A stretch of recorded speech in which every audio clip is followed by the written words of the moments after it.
Hello ಗೆಳೆಯರಿ, welcome to our channel. Single ಆಗಿರ್ತಕ್ಕಂಥ ಹುಡುಗರು ಮಾತ್ರ ಈ ಒಂದು ವಿಡಿಯೋನ ನೋಡಿ. ಯಾಕಂದರೆ ಇವತ್ತು ನಮಗೆ ಚಿನ್ನಮ್ಮ ಅಂತ 27ರ ವಯಸ್ಸಿನ ಮಹಿಳೆಯವರು ಏನಂದರೆ ಪ್ರಾಬಬ್ಲಿ ಬಂದುಬಿಟ್ಟು ಕೆಲವೊಂದಿಷ್ಟು ಜನ ಮದುವೆ ಆಗೋದಕ್ಕೆ ಅಂತ ಪ್ರೊಫೈಲ್ ಕಳಿಸ್ತಾರೆ ಆ್ಯಂಡ್ ಇನ್ನೊಂದು ಸ್ವಲ್ಪ ಜನ ಸಂಬಂಧ ಬೆಳೆಸೋದಕ್ಕೆ ಕಳಿಸ್ತಾರೆ.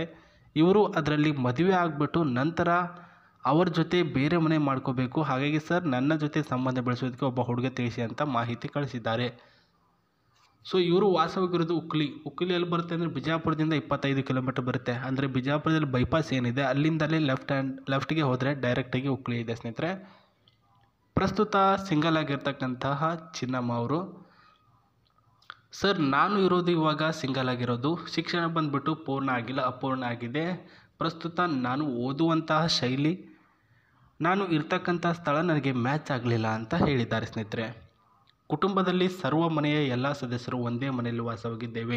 ನಮ್ಮದು ಒಗ್ಗಟ್ಟಿನ ಮಂತ್ರದಿಂದ ಕೂಡಿರ್ತಕ್ಕಂಥ ಕುಟುಂಬ ಆಗಿದೆ. ಹಾಗಾಗಿ ಇದುವರೆಗೂ ಯಾರೂ ಕೂಡ ಮನೆಯಿಂದ ಬೇರೆ ಆಗಿಲ್ಲ, ಒಂದೇ ಮನೆಯಲ್ಲಿ ವಾಸವಾಗಿರೋದು ಅಂತ ಈ ಒಂದು ಚಿನ್ನಮ್ಮ ಅವರು ಹೇಳಿರೋದು. ಇವರ ಹೆಚ್ಚಿನ ಮಾಹಿತಿ ಜೊತೆಗೆ ಇವರನ್ನ ಕಾಂಟ್ಯಾಕ್ಟಿಗೆ ತೆಗೆಯುವಂಥ ರೀತಿ ಹೇಳ್ತಾ ಹೋಗ್ತೀನಿ ಬನ್ನಿ. ಸೊ ಮೊದಲನೇದಾಗಿ ನಾನು ಹೇಳ್ತಿರೋದು, ಶರೀರ ಗೋಧಿ ಬಣ್ಣದ ಮೈಕಟ್ಟು, ಸಣ್ಣ ಆ್ಯಂಡ್ ದಪ್ಪದಾಗಿರ್ತಕ್ಕಂತಹ ಒಂದು ಮೈಕಟ್ಟನ್ನ ಹೊಂದಿದ್ದಾರೆ ಅವರು. ಮೊದಲನೇದಾಗಿ ಅವ್ರ ಫೋಟೋ ಏನು ತೋರಿಸಿದೆ, ಸೊ ಅದರ ಮುಖಾಂತರ ಅವ್ರು ಹೆಂಗಿದ್ದಾರೆ ಅಂತ ನೀವು ನೋಡ್ಕೊಂಡಿದ್ದೀರಾ.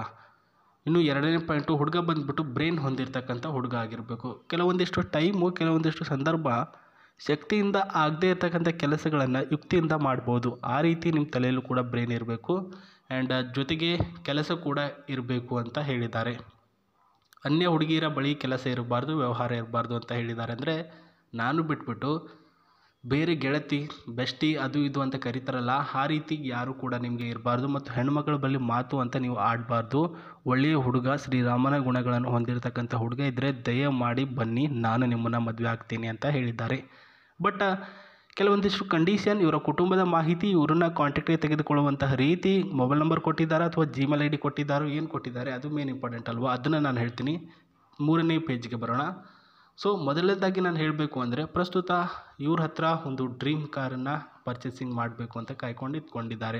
ಸೊ ಲೈಫ್ನಲ್ಲಿ ಈ ಒಂದು ಕಾರನ್ನು ನೆಕ್ಸನೋ ಅಂತ, ಸೊ ಪ್ರಸ್ತುತ ಇದನ್ನು ತೆಗೆದುಕೊಳ್ಬೇಕು ಅಂತ ಆಸೆ ಪಡ್ತಿದ್ದಾರೆ. ಬಟ್ ಅದು ಯಾಕೆ ಏನು ಅಂತ ನನಗೂ ಬೇಕಾಗಿಲ್ಲ, ನಾನು ಕೇಳೂ ಇಲ್ಲ ಅವ್ರಿಗೆ. ಸೊ ನನ್ನ ಕನಸು ಸರ್ ಅದು ತೆಗೆದುಕೊಳ್ಬೇಕು ಅಂತ ಹೇಳಿದ್ದಾರೆ ಅಷ್ಟೇ. ಇವಾಗ ವಿಚಾರಕ್ಕೆ ಬರೋಣ. ಮನೆಯಲ್ಲಿ ಇವರು ಒಟ್ಟು 5 ಜನ ಸದಸ್ಯರು ಆ್ಯಂಡ್ ಉಳಿದ 2 ಜನ ಮಕ್ಕಳು ಇವರು. ಇನ್ನೊಬ್ಬರು ಯಾರೋ ಅಜ್ಜಿ ಇದ್ದಾರೆ ಅಂತ ಹೇಳಿದ್ದಾರೆ, ಅವ್ರು ಯಾರು ಅಂತ ನಮಗೂ ಕೂಡ ಕ್ಲಾರಿಟಿ ಇಲ್ಲ. ಸೊ ಇವಾಗ ವಿಚಾರಕ್ಕೆ ಬರೋಣ. ಇವ್ರನ್ನ ಕಾಂಟ್ಯಾಕ್ಟಿಗೆ ತೆಗೆದುಕೊಳ್ಳುವಂಥ ರೀತಿ ಬಂದುಬಿಟ್ಟು ನಿಮಗೆ 2 ಟೈಪಲ್ಲಿ ಹೇಳಿದ್ದಾರೆ ಸ್ನೇಹಿತರೆ. ಒಂದು ಕಮೆಂಟ್ ಬಾಕ್ಸಲ್ಲಿ ಯಾವ ರೀತಿ ಅಂದರೆ, ನಿಮ್ಮ ಹೆಸರು, ನಿಮ್ಮ ವಿಳಾಸ, ನಿಮ್ಮ ಊರುಗಳನ್ನು ತಪ್ಪದೇ ಕಮೆಂಟ್ ಮಾಡಬೇಕು, ಅಲ್ಲಿಂದ ಅವಳು ರಿಪ್ಲೈ ಕೊಡ್ತಾಳೆ. ಸೊ ಅದಾಗಲ್ಲ, ನಾನು ಡೈರೆಕ್ಟಾಗಿ ಪರ್ಸ್ನಲ್ಲಾಗಿ ಹೇಳ್ತೇನೆ ಅಂತಂದರೆ, ಇಲ್ಲಿ ಕಾಣಿಸ್ತಕ್ಕಂಥ ಜಿಮೇಲ್ ID ನಾನು ಇಲ್ಲಿ ಟೈಪ್ ಮಾಡ್ತಿದ್ದೆ ನೋಡಿ. ಸೊ ಪ್ರಸ್ತುತ ಇಲ್ಲಿ ಕಾಣಿಸ್ತಕ್ಕಂಥ ಜಿಮೇಲ್ IDಗೆ ನಿಮ್ಮ ಮಾಹಿತಿಗಳನ್ನು ಕಳಿಸಿದರೆ ಸಾಕು, ಅದು ಕೂಡ ಅವ್ರಿಗೆ ಡೈರೆಕ್ಟಾಗಿ ಫಾರ್ವರ್ಡ್ ಆಗುತ್ತೆ ಅಂತ ಹೇಳಿದ್ದಾರೆ. ಸೊ ಚಾಯ್ಸ್ ಆಫ್ ಯು 2 ಆಪ್ಷನ್ಗಳು ಕೊಟ್ಟಿದ್ದೇವೆ, ಅದರಲ್ಲಿ ನಿಮಗೆ ಯಾವುದು ಇಷ್ಟ ಅದರಲ್ಲಿ ನೀವು ಜಿಮೇಲ್ ಮಾಡಿ, ಇಲ್ಲಾಂದರೆ ಕಮೆಂಟ್ ಬಾಕ್ಸಲ್ಲಿ ತಿಳಿಸಿ. ಸೊ ಪ್ರಸ್ತುತ ನಿಮ್ಮ ಮಾಹಿತಿಗಳನ್ನು ತಪ್ಪದೆ ಅವ್ರಿಗೆ ಕಳಿಸಿದರೆ ಮಾತ್ರ ಅವರು ನಿಮಗೆ ಇಷ್ಟಪಡ್ತಾರೆ. ಆ್ಯಂಡ್ ಅದೇ ರೀತಿಯಾಗಿ ಎಲ್ಲರೂ ಕೂಡ ರಿಪ್ಲೈ ಮಾಡೋಕ್ಕಾಗಲ್ಲ, ಬಟ್ ಇಷ್ಟ ಆದಂತಹ ಒಬ್ಬ ವ್ಯಕ್ತಿಗೆ ಮಾತ್ರ ಮಾಡ್ತಾರೆ. ಸೊ ಈ ಒಂದು ಕಾರಿನ ಒಳಗಡೆ ಇರ್ತಕ್ಕಂತಹ ಸಿಸ್ಟಮ್ನ ನಾನು ತೋರಿಸ್ತೀನಿ. ಅವಶ್ಯಕತೆ ಇಲ್ಲ ಇದು, ಯಾಕಂದರೆ ಸೊ ಅವರ ಕನಸಿನ ಕಾರು ಅಂತ ಹೇಳ್ತಿದ್ರಲ್ವ, ಯಾಕೆ ಅವರು ಇದನ್ನು ಇಷ್ಟಪಡ್ತಿದ್ದಾರೆ ಮೊದಲನೇದಾಗಿ ತಿಳ್ಕೊಬೇಕಾಗಿರೋದು. ಆ್ಯಂಡ್ ಇಷ್ಟಪಡಲು ಕಾರಣ ಏನು, ಇದೇ ಬೇಕು ಅಂತ ಯಾಕೆ ಹಠ ಹಿಡ್ದಿದ್ದಾರೆ ಅಂದರೆ, ಇಲ್ಲಿ ಒಳಗಡೆ ಇರ್ತಕ್ಕಂಥ ಸಿಸ್ಟಮು.